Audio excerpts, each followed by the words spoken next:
يا من له صبري وكل شكايتي وبقربه كم تنجلي أشجاري. بسم الله الحمد لله والصلاة والسلام على رسول الله وعلى آله وصحبه ومن والاه ما توفيق العصام إلا بالله عليه توكلت لي أنيب. Chers frères, chères sœurs, salam alaikum wa rahmatullah. Le mois béni de Ramadan est une école pour se réformer, est une école pour aspirer à un meilleur être moral et spirituel. Le prophète sallallahu alayhi wa sallam disait dans le hadith authentique rapporté par le Bukhari, Muslim, selon Abu Huraira, au mois de Ramadan, les portes des paradis s'ouvrent, les portes de l'enfer se ferment et les diables sont enchaînés. Et l'ange appelle au celui qui aspire au bien, approche-toi, au celui qui aspire au mal, abstiens-toi. C'est une occasion pour nous de nous réconcilier avec Allah subhanahu wa ta'ala. C'est une occasion pour nous de s'exercer à goûter la douceur de la foi. Les portes de la paradis s'ouvrent, les portes de l'enfer se ferment, dans le sens où, pendant le mois de Ramadan,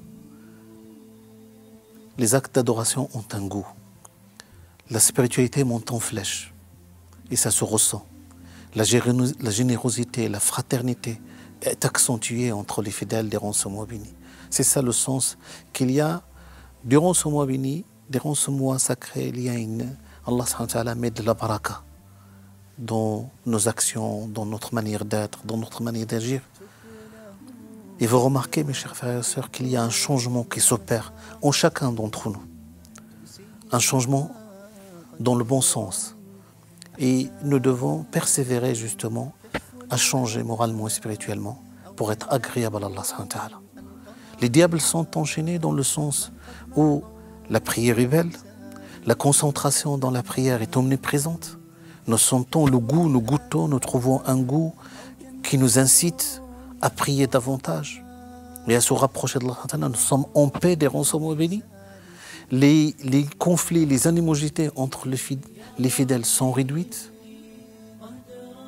Donc c'est très important de pouvoir se réformer son être à l'image du modèle prophétique Muhammad sallallahu alayhi wa sallam. Donc durant ce mois béni, mes chers frères et sœurs, nous devons nous aspirer chacun et chacune d'entre nous à exceller, à revoir sa conduite, à aspirer à atteindre cette proximité d'Allah subhanahu wa ta'ala. Le prophète Muhammad sallallahu alayhi wa sallam dit quand la lumière entre dans le cœur, il s'ouvre, il s'épanouit. Il a un regard lucide sur soi et sur le monde. Et les compagnons posent la question: et quel est le signe, l'indice pour savoir que la lumière a embrassé le corps au messager de Dieu? Il a dit: At-tajafi an dar al-ghurur wal-inabatu ila dar al-khulud. Ça veut dire que le fidèle, il aspire, il tend vers la demeure de l'éternité, vers la vie future. Il tend vers la proximité d'Allah subhanahu wa ta'ala. Et il se détourne des caractères illusoires de cette vie et éphémères de cette vie. Et il se prépare à la rencontre d'Allah subhanahu wa ta'ala avant de le rencontrer. Ça veut dire que le fidèle prend conscience de son devenir, prend conscience qu'il s'achemine inexorablement vers Dieu et que la vie, le temps qu'il a à vivre, c'est un temps qu'il doit exploiter pour faire le bien, pour le promouvoir et pour déployer les efforts nécessaires pour être agréable à Allah subhanahu wa ta'ala et mériter son amour.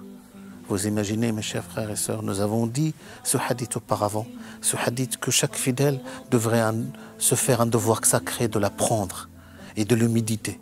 Hadith rapporté par l'imam Bukhari, selon Anas, c'est un hadith qudsi, que le Hafid al-Dhahabi disait, si ce n'était pas la probité de Bukhari, j'allais douter de ce hadith.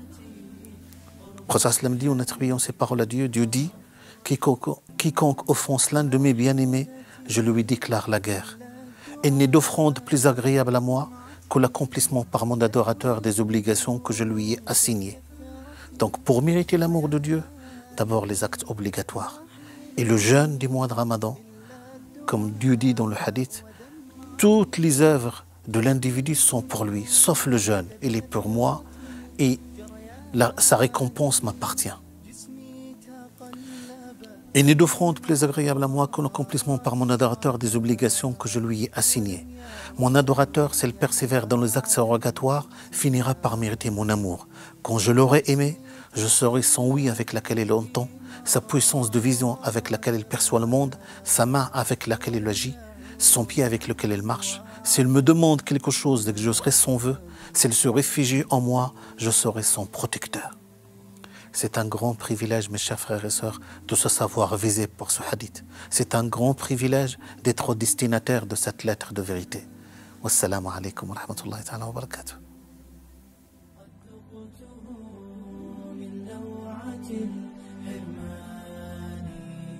فاكتب بجنات الخلود مكانتي قرب الحبيب وصفوة الخلان يا رب إني قد رضيت بكل ما